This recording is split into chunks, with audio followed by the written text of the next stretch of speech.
ఏం పేరు అన్న మీ పేరు? నా పేరు మల్లేష్. మల్లేష్. వ్యవసాయం చేస్తుంటారు కదా? సమ్స్. ఎంత సొంత భూమి ఉందా? నాకు 3 ఎకరాలు ఉంది. 3 ఎకరాలు ఉంది. కౌలుకు చేస్తావా? చేస్తా 10 ఎకరాలు. 10 ఎకరాలు కౌలుకు చేస్తా. ఎట్లుందన్న కౌలు రైతులకు కౌలు ఇస్తానన్నారు? అది ఇస్తున్నారు కానీ ఇస్తారా ఎవరైనా తెలియదు ఇక మనకైతే. ఇక అది వచ్చినాయా? రాలేదు. రాలేదు. విక్రమార్క చెప్పండి 28 తారీఖు ఇస్తాం కూలి. ఇక అవన్నీ తెలియదు అన్న, మనకైతే రాలేదు, ఇవ్వలేదు కూడా. మనకు రుణమాఫీ కూడా కాలేదు కూడా. రుణమాఫీ కూడా కాలేదా? కాలేదు. నాకు 2 లక్షలు ఉంది మా పేరు మీద, నా పేరు మీద, అది కూడా కాలేదు. మనకైతే ఏం రాలేదు. ఇప్పుడైతే నేను చాలా రోజులు చేస్తాను కౌలుకు, అట్లా కంటిన్యూ చేస్తున్నాను. కౌలు రైతుల పరిస్థితి ఏంటంటే ఇప్పుడు కొన్ని విధి విధానాలు తీసుకొచ్చిర్రు, రేపటి నాడు కౌలుకు ఇచ్చే పరిస్థితి ఉంటుందా? ఎట్లా ఉంటుంది? ఇప్పుడు ఒక రైతులకు ఇస్తా అంటే వాళ్ళ రైతులు కొంతమంది ఇవ్వకపోవచ్చు, ఆసాములు కౌలుకి ఇవ్వకపోవచ్చు కూడా. కౌలుకి ఇవ్వకపోవచ్చు అంటే ఇప్పుడు నువ్వు ఎన్ని సంవత్సరాల నుంచి కౌలుకి ఇస్తున్నావు? 10 సంవత్సరాలకు ఎక్కువైపోతుంది. 10 సంవత్సరాలు అంటే ఇప్పుడు నీకు భూమి ఒకవేళ ఇదే విధంగా ఉంటే భూమి ఇచ్చే అవకాశం ఉంటుందా? చెప్పలేము ఇక వాళ్ళు, ఎందుకంటే రైతులకు వాళ్ళకి ఇవ్వకపోతే మేము వాళ్ళకి ఇవ్వమని కూడా బంద్ చేయొచ్చు కూడా, చెప్పలేము. ఒకవేళ అండర్స్టాండింగ్ రైతు ఆసామి ఒకటైతే, కౌలు గెస్టోడు ఆసామి ఇట్లా ఒకటైతే సరే మనం చూసుకున్నాం, ఇది ఇలా అని బదులాడుకుంటే చెప్పలేము. అంతవరకు అయితే అంటే ఇట్లా అంటే కొంచెం భూమి దొరకడం ఇబ్బంది ఉండదు, కొంచెం ఇబ్బంది ఉంటుంది కౌలు రైతులకు ఇబ్బంది ఉంటుంది. వాడు ఏంటంటే జీతాన్ని బట్టి ఏదో చేసుకొని కౌలు పెట్టుకుంటాడు, పోతాడు, నా భూమి అనుకుంటాడు, పోతాడు అంతే. ఇంకోటి ఇంక సొంత భూమి ఉంది అంటున్నావు, దీంట్లో రైతు భరోసా ఇప్పటివరకు ఇచ్చారు? అది అప్పుడు కేసీఆర్ ఉన్నప్పుడు 2 సార్లు వచ్చింది అంతే, ఇప్పుడు రాలేదు. ఈ ప్రభుత్వం వచ్చిన కాదు 3 పంటలకు వేయాల్సిన రైతు భరోసాకు సంబంధించి ఒక్కసారి కూడా రాలేదు. ఒకసారి రైతు బంద్ వేసినట్టున్నారు కదా కాంగ్రెస్ వచ్చిన తర్వాత? రాలేదు. అది కూడా రాలేదు. వాస్తవానికి 2 పంటలకి 3 పంటలు కలిపి గాను 15,000 చిల్లర నీకు డబ్బులు రావాల్సి ఉంటుంది, అంతేనా? అంతే లెక్కగానే ఇంతవరకు అయితే ఏం రాలేదు. కాంగ్రెస్ వచ్చిన డబ్బులు ఏం రాలేదు. ఏమంటారు మరి అధికారులను అడిగితే? ఇక మనం ఎవరిని ఏం అడగలేదు అన్న, అడిగింది మనం చెప్పడం కానీ మనం అధికారుల దగ్గర ఎవరి దగ్గర పోలే, ఎవరిని అడగలేదు. ఇక అది ఎట్లా ఉండాలి అనుకుంటారు, పోతుంటారు, మన ఏదో మనం చేసుకోవాలని పని అంతవరకు చేసుకుంటున్నాం. అంతవరకు ఇప్పటివరకు రూపాయి రాలేదు రైతు భరోసా. రాలేదు.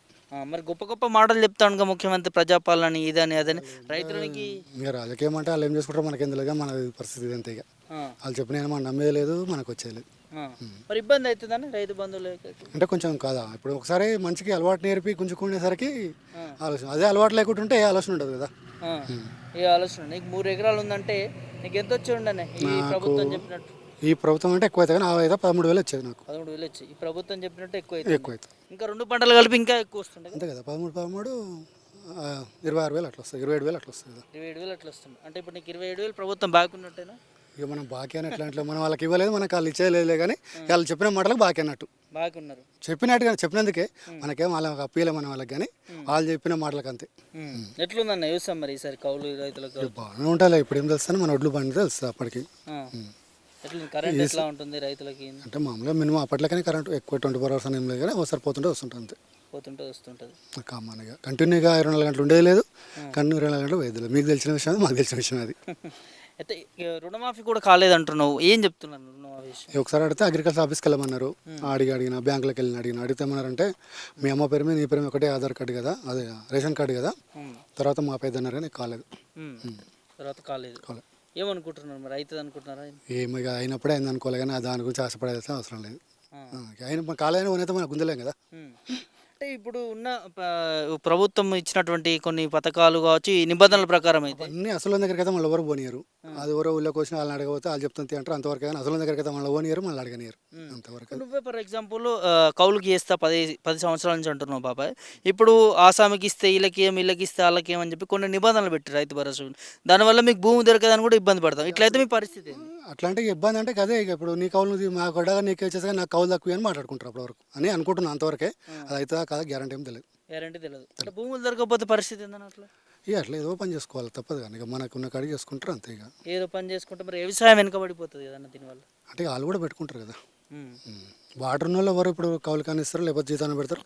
వ్యవసాయం అనేది వాటర్ ఉన్న ఎవరు బంద్ చేయరు, కంపల్సరీ జీతం ఏదైనా ఒకటి చెప్పిస్తారు అంతే. నీళ్ళు ఎంత అని కొంచెం అటు ఇటు కానీ కౌలు రైతులకే ఇబ్బంది జరిగే అవకాశం ఉంటుంది అంతే కదా. ఎట్లుందన్న కాంగ్రెస్ గవర్నమెంట్? ఇక మనకి ఏదైనా అట్లే అన్న, ఇక మనకు పార్టీ గురించి మనకు అవసరం లేదు, మనం చేయము. రైతులకు ఇప్పుడు ఇచ్చిన హామీలు అయితే లాస్ అన్నట్టు. ఇప్పుడు అంటే చెప్పి చేసినట్టు కదా, చెప్పకుండా కూడా అడిగారు. ఇప్పుడు మీ దగ్గరకు వస్తేనే మాట్లాడుతాం, చెప్పనైతే ఎవరు మాట్లాడలేం కానీ వాళ్ళు చెప్పారు కాబట్టి ఇస్తారేమని ఆశతో చేసినంతవరకు.